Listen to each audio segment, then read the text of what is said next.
Ok, listo. Perdón, hermanos, es un relajo, no sé por qué se desconectó. Pero bueno, ya aquí estamos. Ya, vamos a empezar, ¿ok?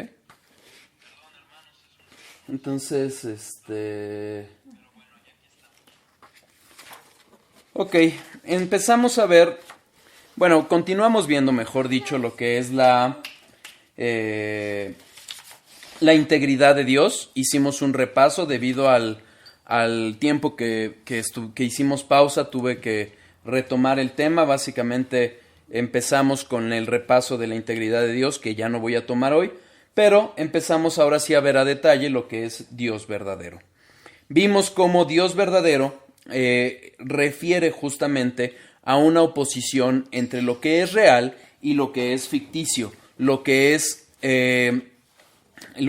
imitación o lo que es fabricado.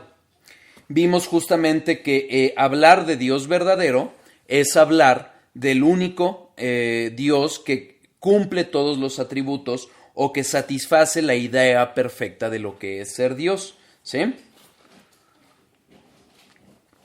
Evidentemente no estamos hablando de la idea que los seres humanos podamos generar de Dios, sino que es justamente la imagen que impregna Dios, la idea que Él tiene perfecta de sí mismo acerca de Dios y la imprime en nosotros para poderla reconocer. Y es gracias a ello que podemos no solo reconocer quién es el verdadero Dios, sino conocerlo. ¿De acuerdo?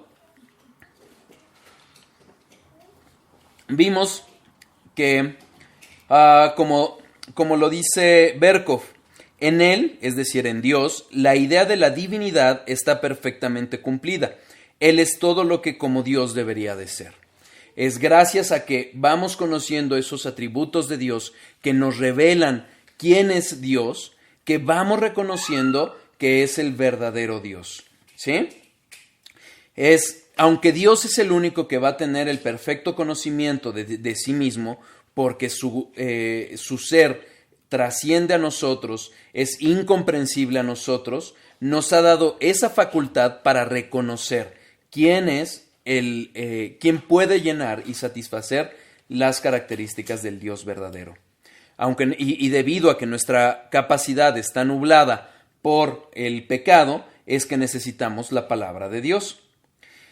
Dios, siendo íntegro y siendo completo en su carácter, siendo verdadero y siendo veraz, nos va a hablar y nos va a revelar quién es Dios a través de su palabra.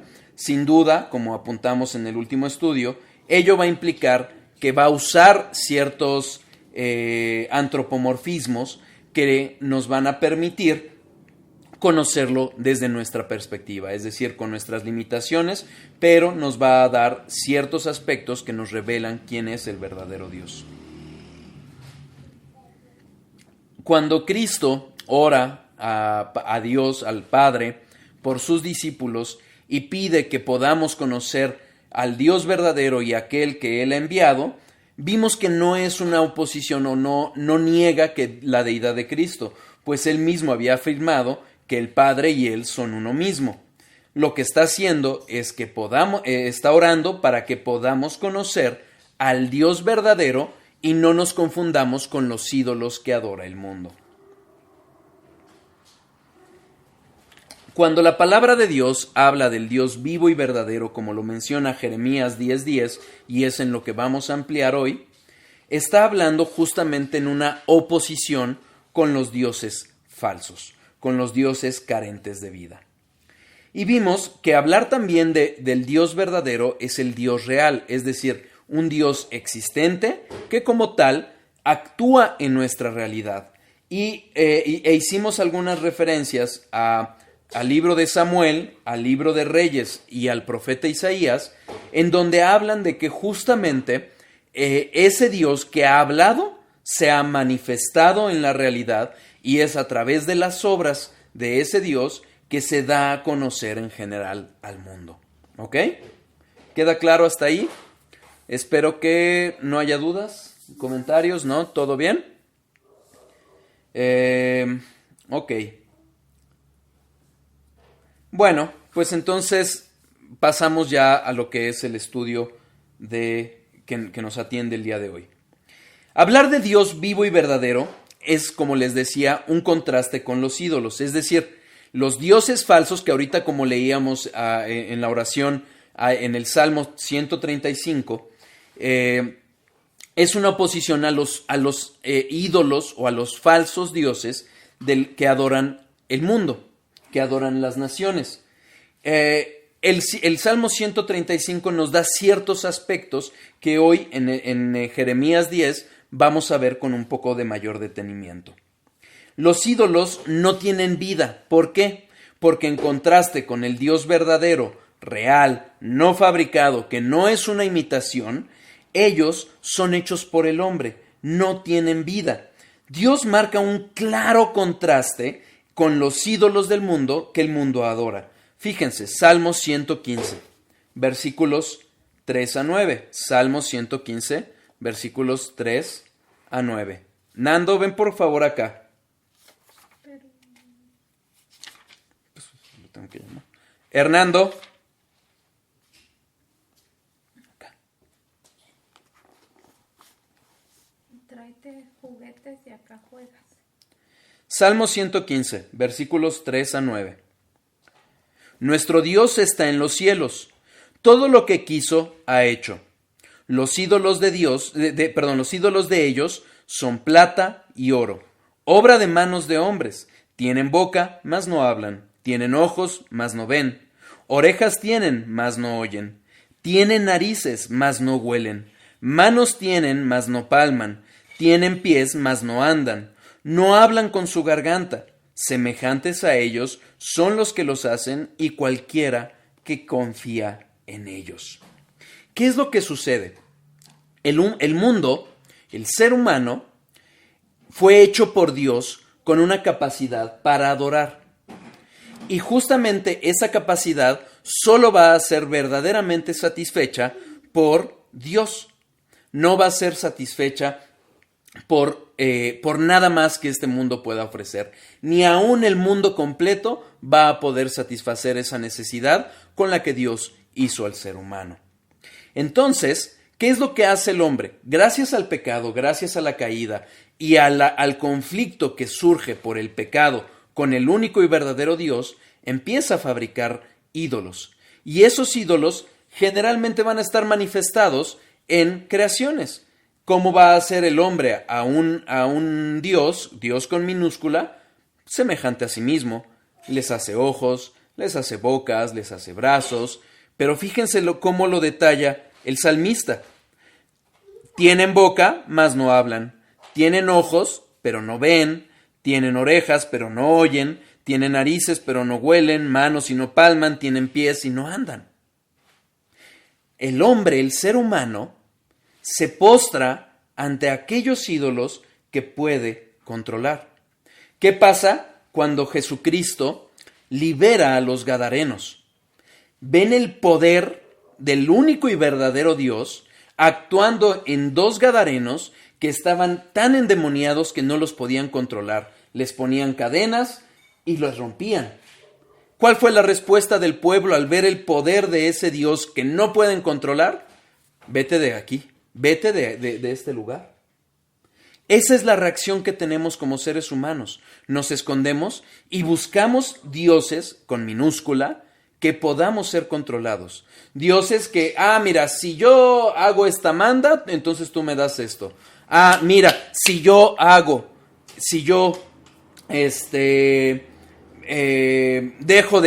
dejo de fumar un año, entonces tú me sanas. Y cosas con las que pretendemos controlar a Dios. Pero son ídolos. El único y verdadero Dios es un Dios vivo. Fíjense, Isaías 46, versículos 5 a 10. Isaías 46, versículos 5 a 10. ¿Sí vamos claros?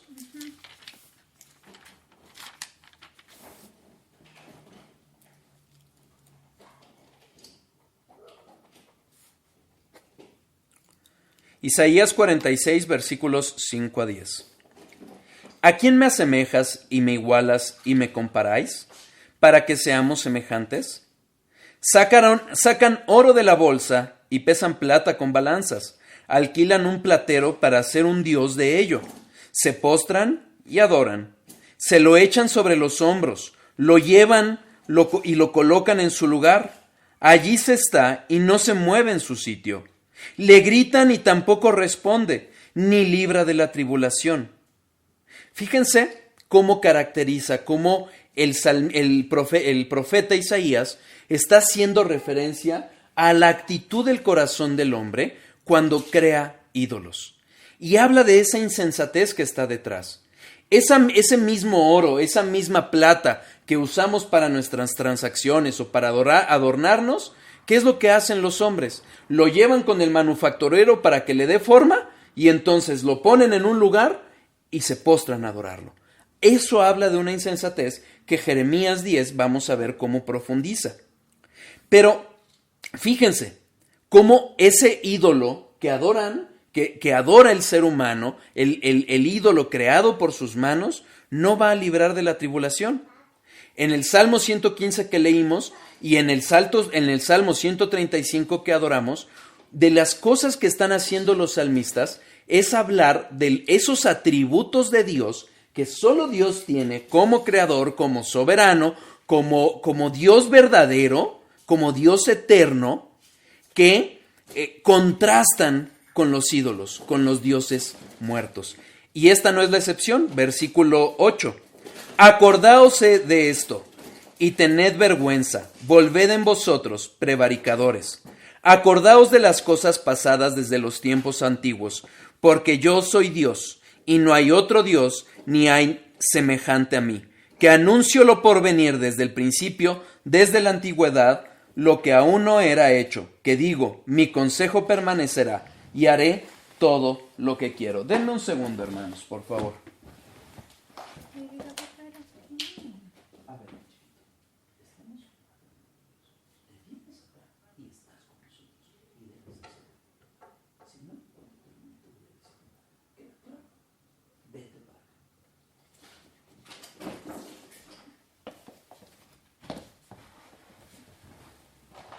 Perdón. Fíjense el contraste. ¿Qué está haciendo Dios en este punto? Está manifestando, a diferencia de esos ídolos que no tienen vida, que no tienen boca, que no hablan, está el contraste con el Dios verdadero. Ese Dios verdadero que no solo habla, que no solo interactúa con la creación, sino que la domina. Que el único que ha podido anunciar lo que habría de pasar y lo lleva a cabo.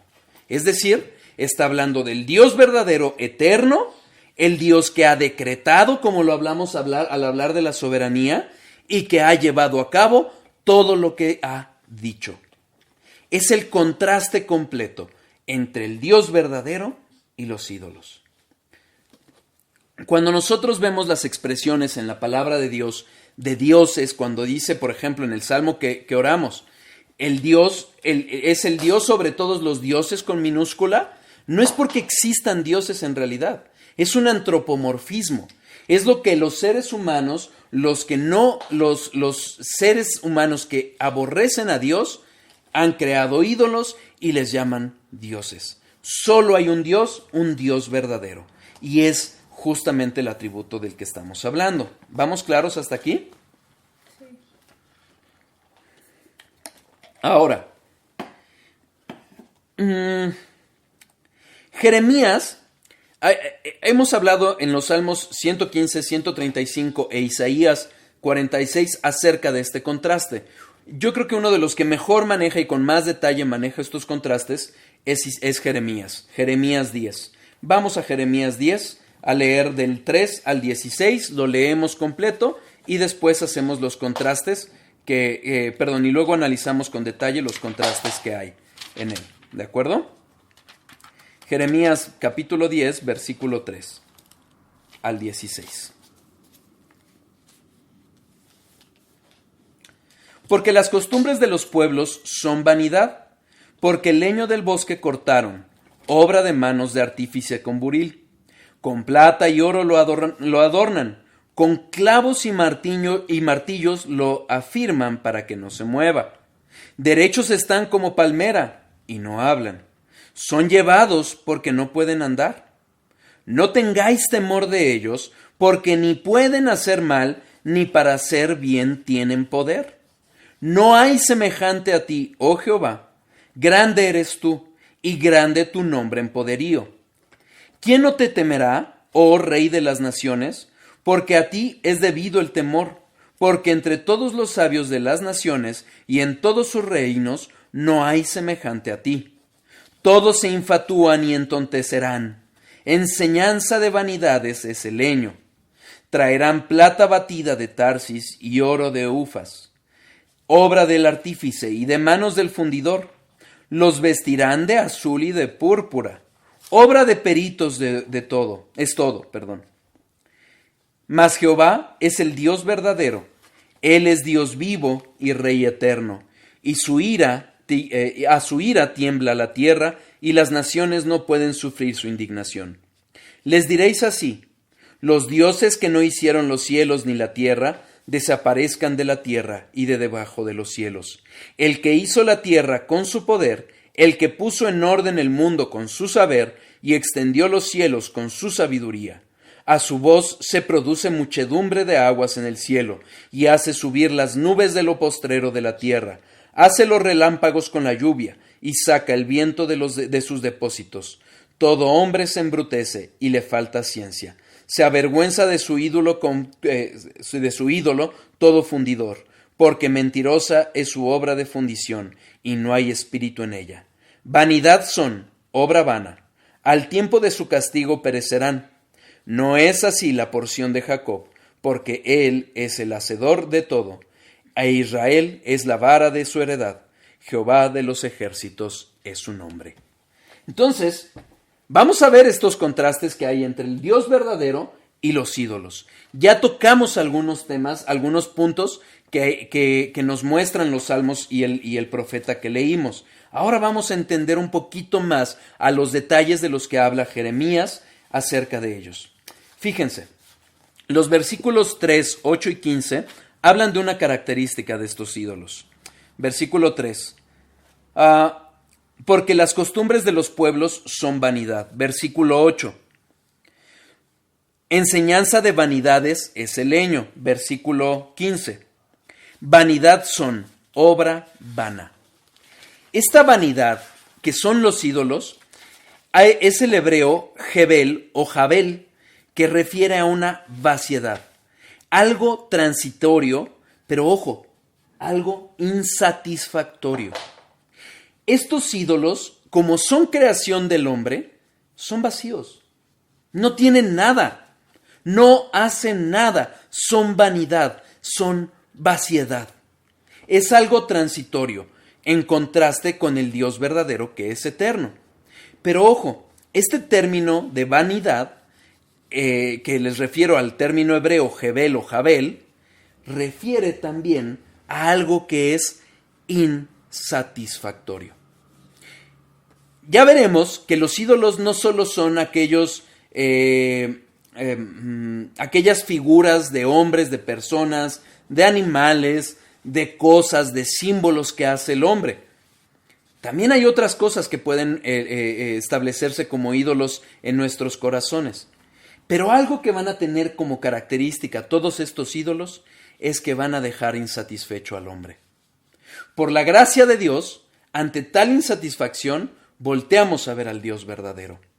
No es un logro propio, pero veamos a aquellos que adoran, que todavía adoran, o si es nuestro caso, que todavía adoramos ídolos en nuestras vidas, cuán insatisfechos nos dejan. Por eso el profeta habla de esos ídolos como vanidad.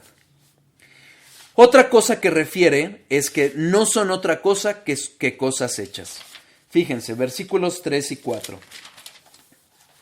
Porque las costumbres de los pueblos son vanidad, porque el leño del bosque cortaron, obra de manos de artífice con buril.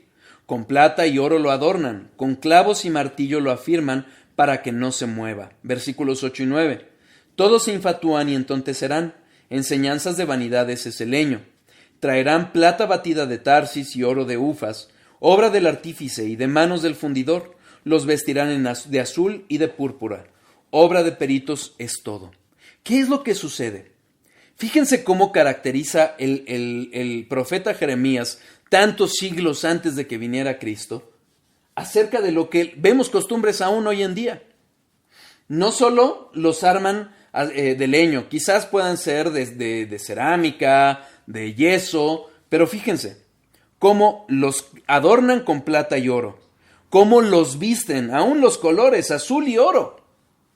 Los fijan para que no se muevan. Son hechura de hombre.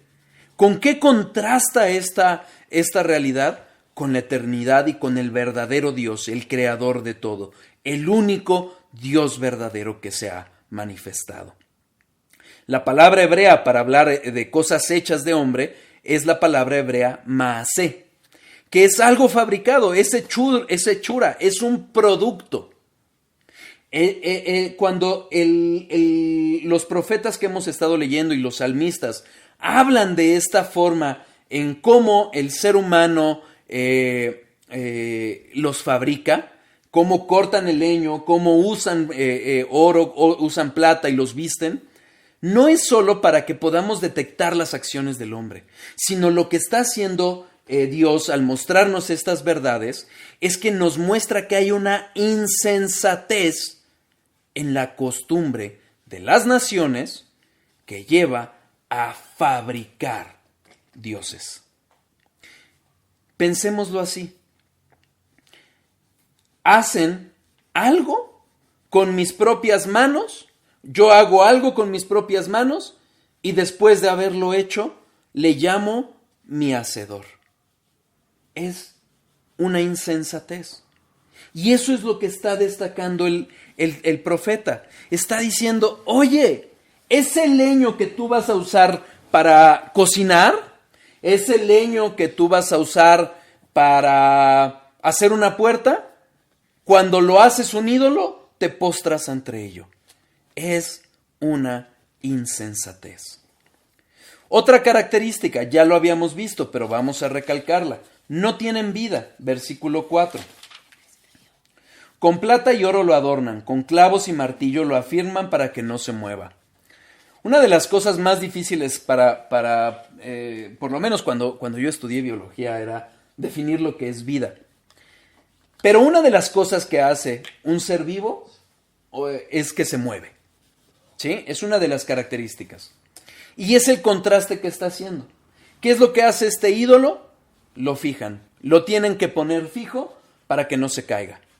Recordemos qué pasó cuando los filisteos roban el arca de Dios y la ponen junto con su ídolo Dagón, un demonio, y todas las mañanas aparecía tirado, caído. ¿Por qué? Porque no tiene vida. En cambio, el Dios verdadero es un Dios vivo, es un Dios que actúa.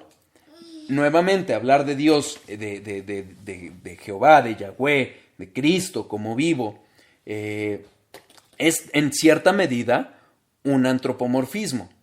¿Por qué? Porque la vida es algo que atiende a la creación, a lo creado. Pero es el contraste para entender lo que los ídolos son: obra hecha de hombres muertos. No tienen vida, carentes de vida. Ni siquiera podíamos hablar de muertos, porque para hablar de muertos es porque alguna vez vivieron.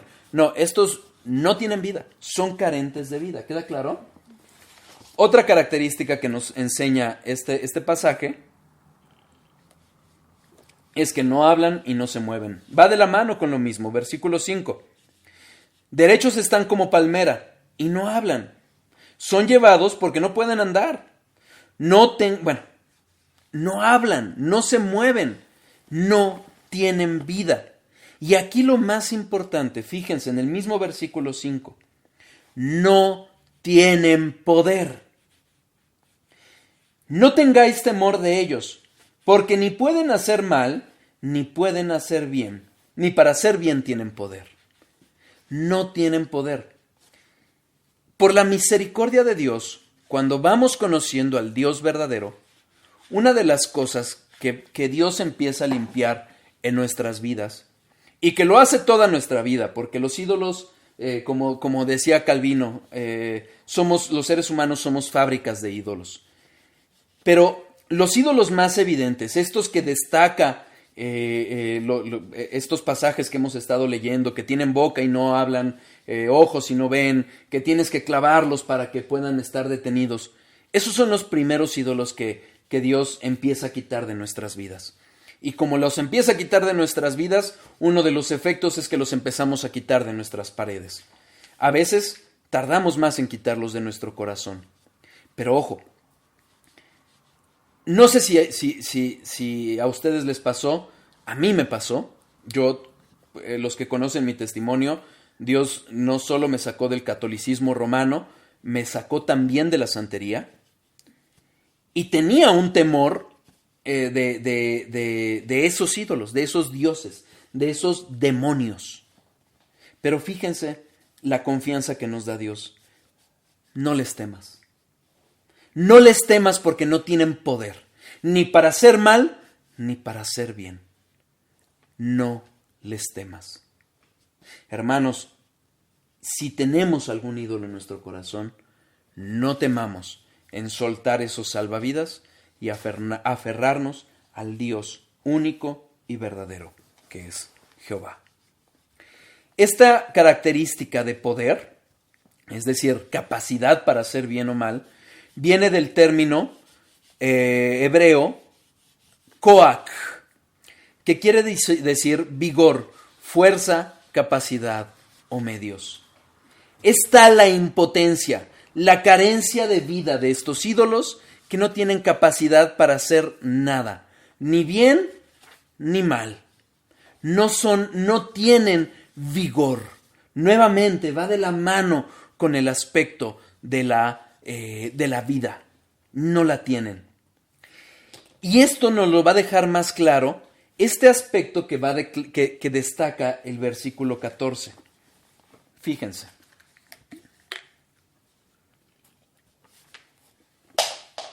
Versículo 14. Todo hombre se embrutece y le falta ciencia.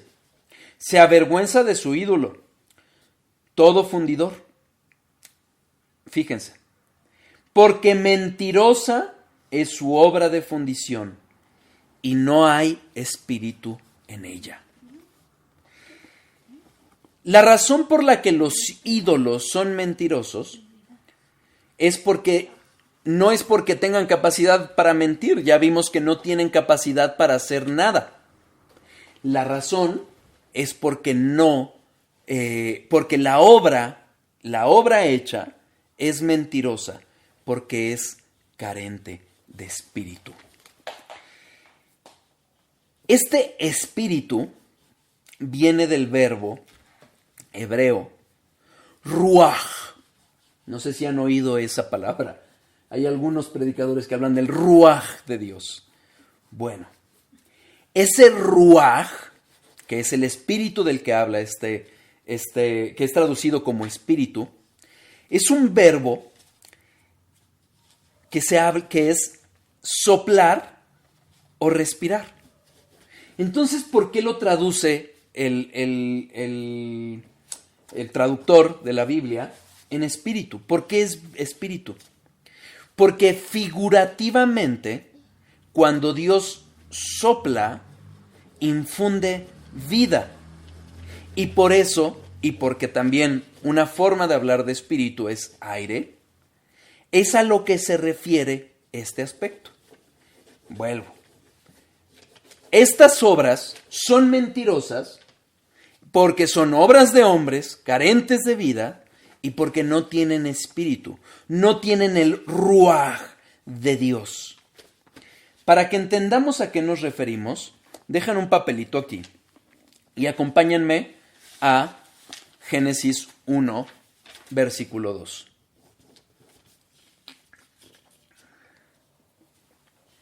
Génesis 1, versículo 2.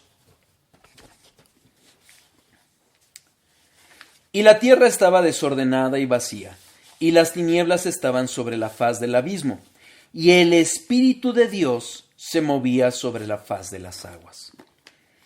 Ese espíritu de Dios que se movía sobre las aguas es del hebreo el ruaj de Dios. Ese es el espíritu, esa es la palabra a la que se refiere este mismo versículo. Pero quizás quede más claro si nosotros entendemos la profecía de Ezequiel. Fíjense, Ezequiel 37:9. Ezequiel 37:9. Ahora con esta van a poder entender mejor por qué la relación entre soplar y entre el espíritu que da vida. Ezequiel 37:9.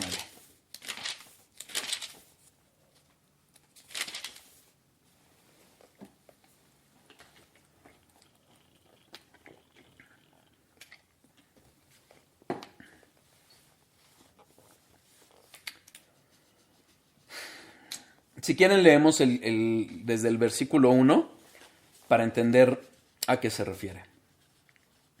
La mano de Jehová vino sobre mí y me llevó en el espíritu de Jehová y me puso en medio de un valle que estaba lleno de huesos y me hizo pasar cerca de ellos por todo en derredor. Y he aquí eran muchísimos sobre la faz del campo y por cierto secos en gran manera. Y me dijo, hijo de hombre, ¿vivirán estos huesos? Y dije, Señor Jehová, tú lo sabes. Me dijo entonces, profetiza sobre estos huesos y diles, huesos secos, oíd palabra de Jehová. Así ha dicho Jehová el Señor a estos huesos. He aquí, yo hago entrar espíritu en vosotros y viviréis.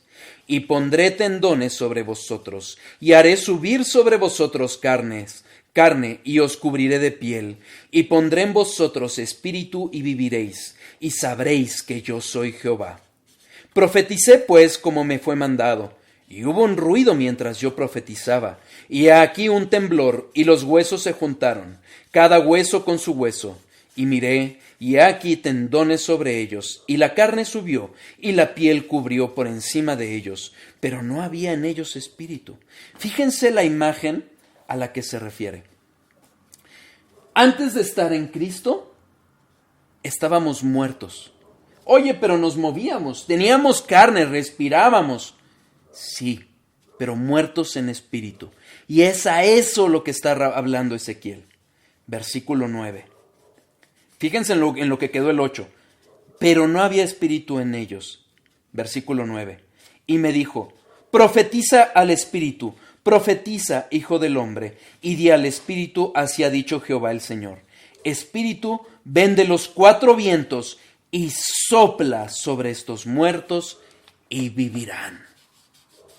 Ese ruaj de Dios es ese soplo que hace vivir a los muertos. Y es lo que le falta a los ídolos. Ídolos muertos, ídolos que tienen boca pero no hablan, ojos pero no ven, orejas pero no oyen, no tienen poder, no pueden andar, tienen que estar sujetos con clavo. Eso es lo que le falta a los ídolos. El único y verdadero Dios, Jehová, creador de todo, es el que nos da vida. Y es lo que le falta a los ídolos que adoran la gente. El Dios verdadero, ese atributo del que estamos hablando, nos hace el contraste claro y pleno entre un Dios vivo y verdadero e ídolos carentes de vida. Pero no solo eso, el Dios verdadero es el ruaj que da vida. Y es lo que le falta a estos ídolos. Es por eso que hablamos de obras mentirosas. Mentirosas viene del verbo hebreo sheker, falsedad, embuste, engañador. Pero también se traduce como vanidad o cosa vana. Es decir, todo es un círculo. Ídolos creados por hombres, vacíos, vanos, que no satisfacen, que no tienen poder, que contrastan contra el Dios verdadero. Cuando hablemos más adelante, seguramente no en este estudio, pero más adelante, hablando del Dios verdadero y del conocimiento del Dios verdadero, vamos a ver por qué entonces es tan ofensiva la idolatría que Dios condena en su palabra. Porque cambiamos al único y verdadero Dios por obras de seres humanos.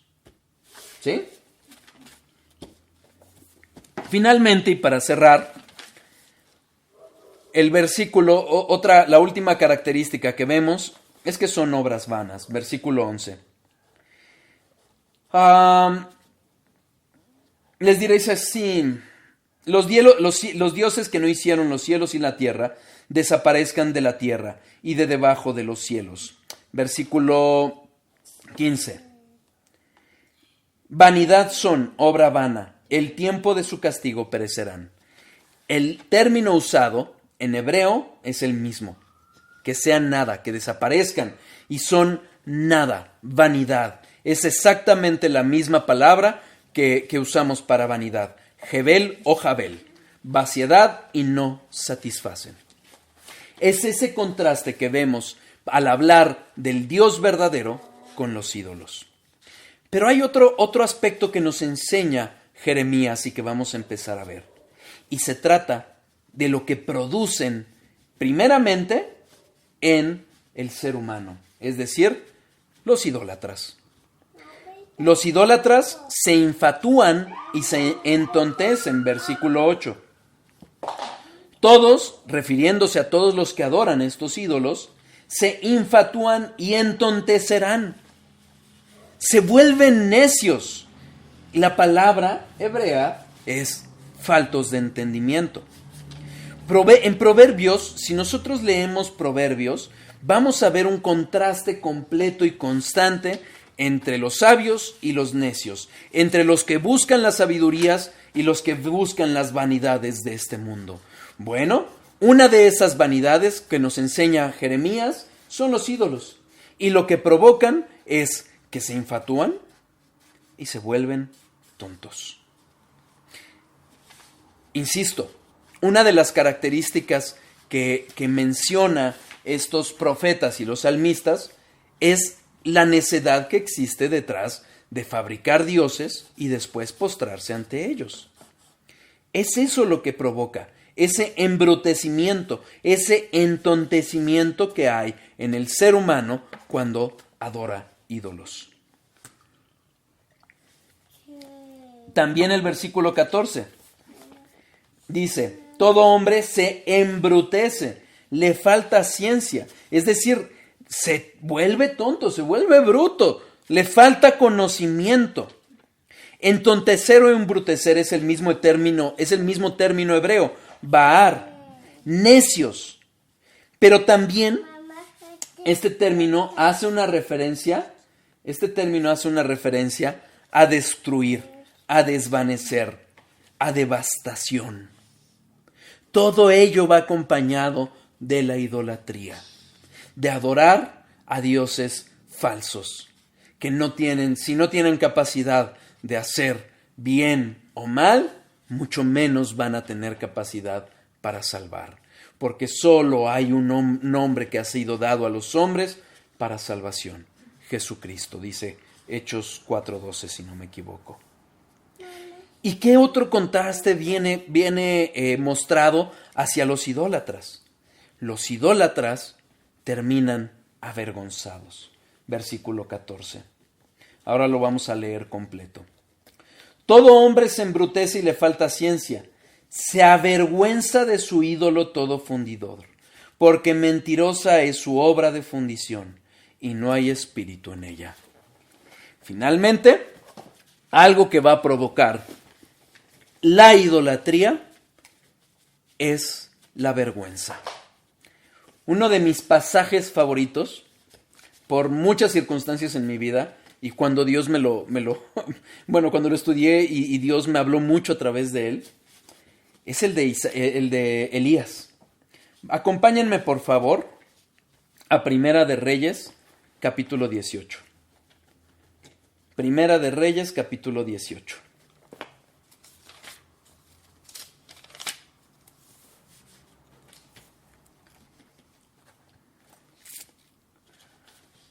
Reinaba Acab. Y Acab estaba casado en yugo desigual con una idólatra, con una Baal, con Jezabel. Y había llevado a todo el pueblo a adorar a un ídolo, a Baal. Llegó el punto en que Elías tuvo que huir. Dios lo cuidó, pero lo mandó de regreso. Y vamos a ver cómo quedan avergonzados los sacerdotes Baales. Primera de Reyes, capítulo 18, versículos 20 a 40.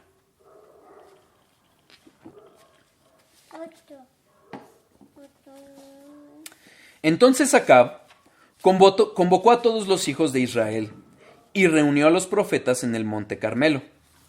Y acercándose, Elías a todo el pueblo dijo: ¿Hasta cuándo claudicaréis vosotros entre dos pensamientos?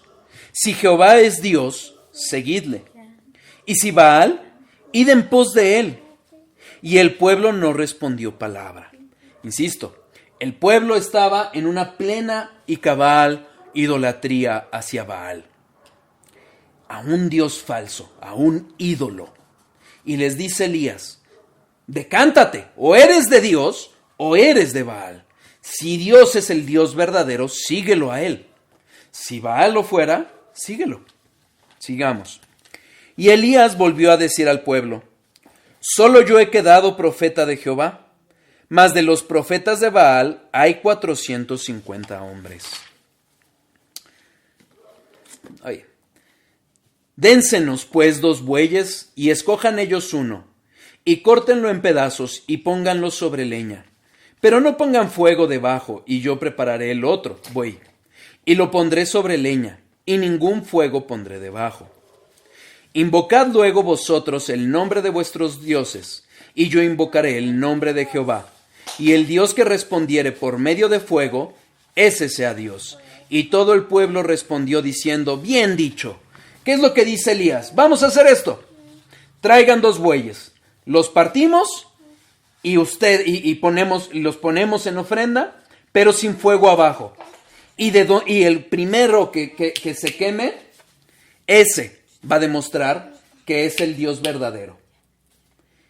Había un profeta de Jehová, Elías. Habían 450 sacerdotes de Baales que invocarían a Baal. Y el pueblo estuvo de acuerdo. Quien muestre su poder será Dios verdadero. Por eso dijeron: bien dicho. Versículo 25. Entonces Elías dijo a los profetas de Baal: escogeos un buey y preparadlo vosotros primero, pues que sois los más, e invocad el nombre de vuestros dioses, mas no pongáis fuego debajo. Y ellos tomaron el buey que les fue dado y lo prepararon, e invocaron el nombre de Baal desde la mañana hasta el mediodía, diciendo: Baal, respóndenos. Pero no había voz, ni quien respondiese. Entre tanto, ellos andaban saltando cerca del altar que habían hecho. Y aconteció al mediodía que Elías se burlaba de ellos, diciendo: gritad en voz alta, porque Dios es. Quizás está meditando o tiene algún trabajo, o va de camino, tal vez duerme, y hay que despertarle. Y ellos clamaban a grandes voces, y se sajaban con cuchillos y con lacetas, conforme a su costumbre, hasta chorrear la sangre sobre ellos. Pasó el mediodía y ellos siguieron gritando frenéticamente hasta la hora de ofrecerse el sacrificio. Pero no hubo ninguna voz, ni quien respondiese ni escuchase. Entonces dijo Elías a todo el pueblo: acercaos a mí. Y todo el pueblo se le acercó, y él arregló el altar de Jehová que estaba arruinado. Fíjense, Baales, 450 Baales haciendo ruido, haciendo escándalos. Yo creo que si culturalmente hubieran tenido cohetes, se hubiera parecido a cada festejo que tenemos cercanos a nuestras casas, que truenan cohetes para tratar de despertar a sus dioses. Y así lo hicieron los Baales, gritando y haciendo escándalo, incluso cortándose a sí mismos para tratar de llamar la atención de su demonio, de su ídolo, de su Dios. Incluso Elías se burló de ellos, y haciendo referencia justamente a las características de un ser creado. Igual iba de camino, igual y está durmiendo, y no pudieron. ¿Qué hace entonces Elías? Versículo 30. Entonces dijo Elías a todo el pueblo: acercaos a mí. Y todo el pueblo se le acercó, y le arregló el altar de Jehová que estaba arruinado. Y tomando Elías 12 piedras conforme al número de las tribus de los hijos de Jacob, al cual había sido dada palabra de Jehová diciendo: Israel se hará tu nombre, edificó con las piedras un altar en el nombre de Jehová. Después hizo una zanja alrededor del altar, en que cupieran 2 medidas de grano. Preparó luego la leña, y cortó el buey en pedazos, y lo puso sobre la leña. Y dijo: llenad 4 cántaros de agua y derramarla sobre el holocausto y sobre la leña. Y dijo: hacedlo otra vez, y otra vez lo hicieron. Dijo aún: hacedlo la tercera vez, y lo hicieron la tercera vez, de manera que el agua corría alrededor del altar, y también se había llenado de agua la zanja. Fíjense, ¿de qué se trataba? ¿Cuál era la manifestación que iba a ser el Dios verdadero? Fuego. La cuestión era poner leña sin prenderla, poner el holocausto, es decir, el sacrificio, el buey cortado, sobre la leña, y listo. Elías no solo hace eso, pide que traigan agua, 3 tantos de agua, tanto que había charcos de agua, en un tiempo que era de sequía, cabe decir. Es decir, estaba tan seguro del Dios verdadero, que sabía que el fuego del único y verdadero Dios no le iba a estorbar un poco de agua. Versículo 33. Versículo 36. Cuando llegó la hora de ofrecerse el holocausto, se acercó el profeta Elías y dijo, no anduvo haciendo escándalos como los otros. Jehová, Dios de Abraham, de Isaac y de Israel, sea hoy manifiesto que tú eres Dios en Israel, y que yo soy tu siervo, y que por mandato tuyo he hecho todas estas cosas. Respondedme, Jehová, respóndeme, para que conozca este pueblo que tú, oh Jehová, eres el Dios, y que tú vuelves a ti el corazón de ellos. ¿Qué hizo Elías? Oró. Y oró al Dios verdadero, y hablando de aquello que le ha revelado, que nos ha revelado la palabra acerca de ese Dios verdadero. Versículo 38. Entonces cayó fuego de Jehová y consumió el holocausto, la leña, las piedras y el polvo, y aún lamió el agua que estaba en la zanja. Viéndolo todo el pueblo, se postraron y dijeron: Jehová es el Dios, Jehová es el Dios verdadero, no los ídolos, no esos seres muertos y creados por el hombre, el único y verdadero Dios que actúa, que obra, que se manifiesta. No le estorbó un poco de agua, cayó fuego del cielo y lo consumió todo. ¿Quedaron avergonzados los sacerdotes? Sin duda. Y no solo de pena. Versículo 40. Entonces Elías les dijo: prended a los profetas de Baal para que no escape ni uno. Y ellos les prendieron y los llevó Elías al arroyo de Cisón, y allí los degolló. Ese es el resultado para los idólatras. Ese es el resultado entre adorar al único y verdadero Dios y los ídolos del mundo. ¿A quién vas a adorar? Como dijo Josué. Josué 24.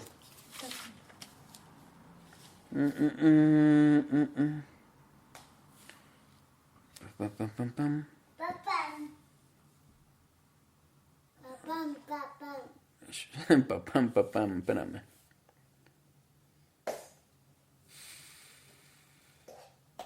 Un segundo, hermanos.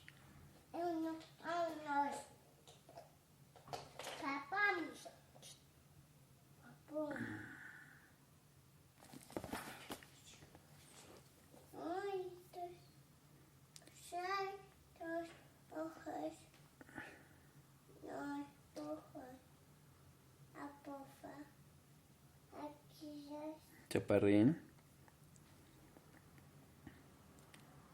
Un segundo, hermanos, es que no lo traía preparado.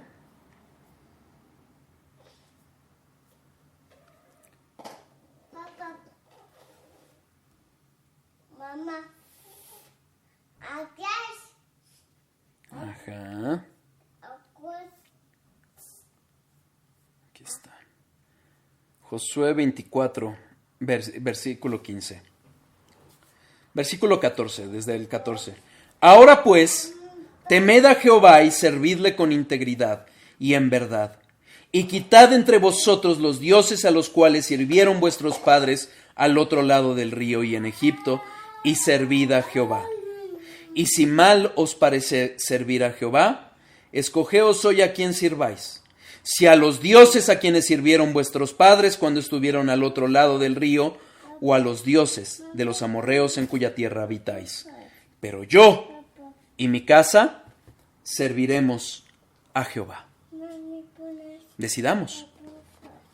Como dice Paul Washer, hay muchas formas de idolatría. El gozo y placeres de este presente siglo, carreras, ministerios, aficiones y especialmente uno mismo, el yo, son algunos de los ídolos comunes entre los hombres. ¿En qué enfocamos nuestras fuerzas? ¿En qué está nuestra confianza? ¿En una vacuna? ¿En un gobierno? ¿En qué? Proverbios 23, versículo 7. Ya con esto estamos acabando, ¿eh? Proverbios 23, versículo 7. Porque cuál es tu pensamiento en su corazón, tal es. Come y bebe, te dirá. No. Sí es este.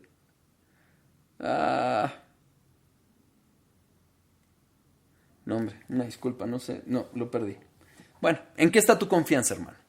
¿En qué está tu confianza? Como dice Matthew Henry, a pesar de que las obras de la creación reflejan claramente el eterno poder y la deidad del Creador, ellos se hicieron necios. Erigir cualquier otro Dios para que le haga competencia es la mayor afrenta posible que se le pueda hacer a Dios. Cuidémonos de la idolatría. Vamos a terminar, hermanos. No estaba tan largo. Bueno, vamos a terminar con una oración.